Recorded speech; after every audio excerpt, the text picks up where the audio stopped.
नमस्कार दोस्तों, मैं हूं आपका होस्ट अमित और आप देख रहे हैं ओटीजी यानी कि ऑनलाइन ट्यूटोरियल गुरुजी चैनल को। दोस्तों, वीडियो में आगे बढ़ने से पहले बता दूं कि मेरे चैनल पर 1 लाख सब्सक्राइबर पूरे होते ही मैं गिव अवे करने वाला हूं एक ब्रांड न्यू मोबाइल फ़ोन।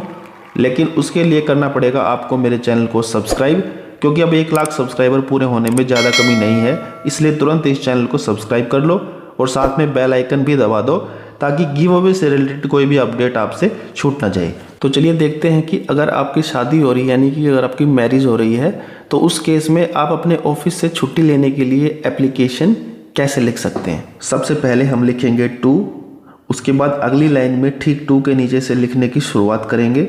यहाँ पर सबसे पहले हमें लिखना है द, और उसके बाद आपको उस ऑफिसर की डेजिग्नेशन लिखनी है जिसके पास आपकी एप्लीकेशन जमा होगी। फॉर एग्जाम्पल, अगर आप किसी कंपनी में काम करते हो तो यहाँ पर आपने लिखना पड़ेगा द मैनेजर, क्योंकि इस केस में मैनेजर ही आपका कमांडिंग ऑफिसर होता है। तो ध्यान रखना कि जब भी आप एप्लीकेशन लिखें तो टू के नीचे आपका अपने कमांडिंग ऑफिसर की डेजिग्नेशन लिखना अनिवार्य है। जैसे अगर आप स्कूल में टीचर हैं तो फिर आपको मैनेजर की जगह प्रिंसिपल लिखना पड़ेगा। तो ऐसे ही यहाँ पर आपको अपने कमांडिंग ऑफिसर की डेजिग्नेशन यानी कि पोस्ट लिख देनी है जिसके पास आपकी ये एप्लीकेशन जमा होगी।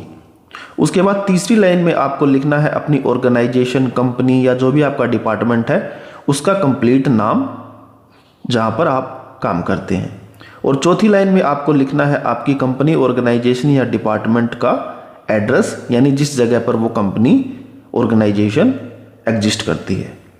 इतना करने के बाद फिर आपको एक लाइन का गैप देना है और फिर लिख देनी है डेट, यानी कि उस दिन की तारीख जिस दिन आप ये एप्लीकेशन अपने ऑफिस में जमा करवाएंगे। तो इस तरीके से आपने डेट लिख देनी है। अब डेट लिखने के बाद फिर आपने एक लाइन का गैप देना है और फिर अपनी एप्लीकेशन के लिए आपको लिखना है सब्जेक्ट। अब देखिए, मैरिज वैकेशन यानी मैरिज लीव लेने के लिए सब्जेक्ट जो बनता है वो मैं आपको दिखा देता हूँ लिख के। सब्जेक्ट बनेगा application for leave in case of marriage.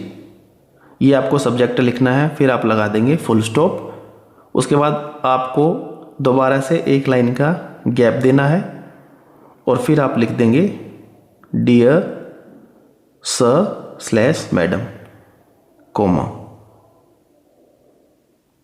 ठीक है, इतना लिखने के बाद अगर आपको कन्फर्म है सर है या मैडम तो दोनों में से एक लिखिएगा, अदरवाइज आप स्लैश लगा के दोनों लिख दीजिएगा।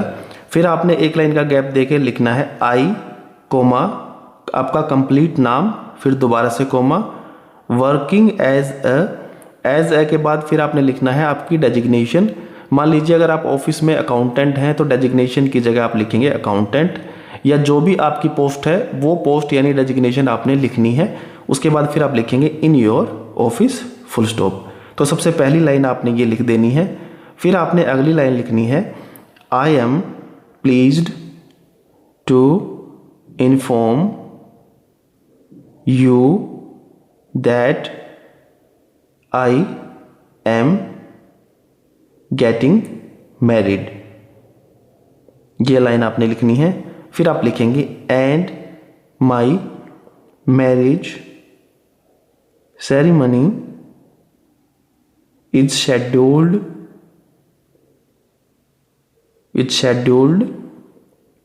फॉर द के बाद फिर आपने यहाँ पर लिख देनी है जिस भी तारीख की आपकी मैरिज होनी है, जिस तारीख को आपकी शादी होनी है, तो वो डेट ऑफ मैरिज आपने यहाँ पर मेंशन कर देनी है। मैं डेट नहीं लिख रहा हूँ, सिर्फ आपको दिखाने के लिए मैंने यहाँ पर लिख दिया है डेट ऑफ मैरिज।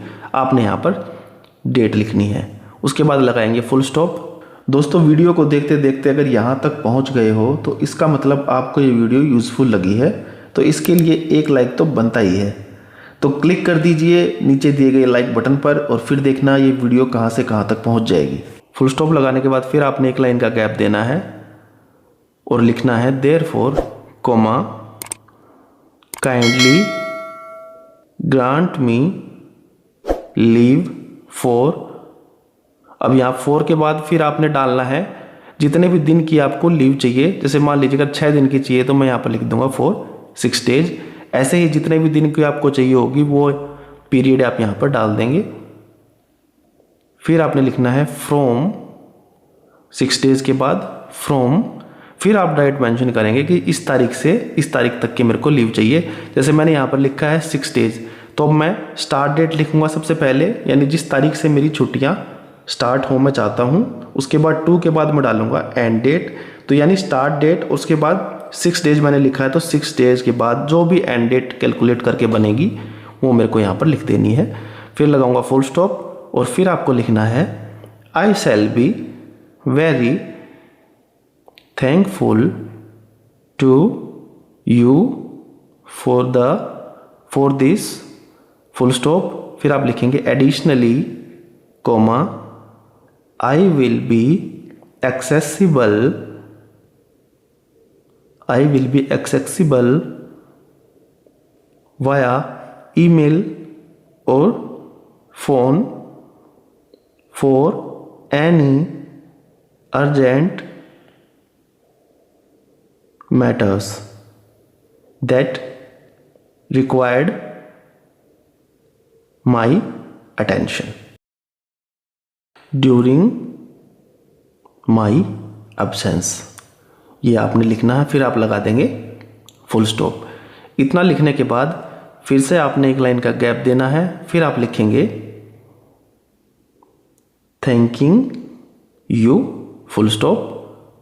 फिर दोबारा से एक लाइन का गैप, फिर आपने लिखना है योर्स फेथफुली कोमा, उसके बाद बिना गैप दिए नीचे ही वाली लाइन में आपने लिखना है आपका पूरा नाम इस तरीके से, और फिर यहाँ पर आपने डाल देना है एम्प्लॉय कोड या आपकी एम्प्लॉय आईडी, और फिर आप यहाँ पर साइन वगैरह कर सकते हैं। तो इस तरीके से दोस्तों अपनी शादी में छुट्टी लेने के लिए आप एप्लीकेशन लिख सकते हैं। तो ये तो थी वीडियो कि अगर आपकी शादी हो रही है तो उस केस में अपने ऑफिस से छुट्टी लेने के लिए आपको एप्लीकेशन कैसे लिखनी है।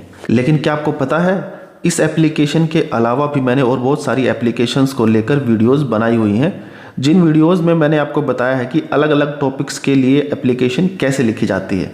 तो अगर आप भी हर एक टॉपिक के ऊपर एप्लीकेशन कैसे लिखी जाती है ये सीखना चाहते हैं तो या तो इस वीडियो के ऊपर दिए गए आई बटन पर क्लिक करके या फिर इस वीडियो के डिस्क्रिप्शन में जाकर उन सभी वीडियोज़ को देख सकते हैं। दोस्तों वीडियो अगर आपको ज़रा से भी यूज़फुल लगी हो तो इस वीडियो को लाइक कर दो और मेरे चैनल को सब्सक्राइब जरूर कर देना, क्योंकि इस चैनल पर आपको डेली लाइफ में काम आने वाली ऐसी वीडियोस मिलेंगी जो शायद आपको किसी और चैनल पर नहीं मिलेंगी। इसके अलावा वीडियो से रिलेटेड कोई भी मन में सवाल है तो कमेंट करके जरूर पूछ लेना, जल्द से जल्द आपको उसका जवाब मिलेगा। तो चलिए दोस्तों आज के लिए बस इतना ही, जल्द मिलते हैं एक नई वीडियो के साथ, तब तक के लिए गुड बाय।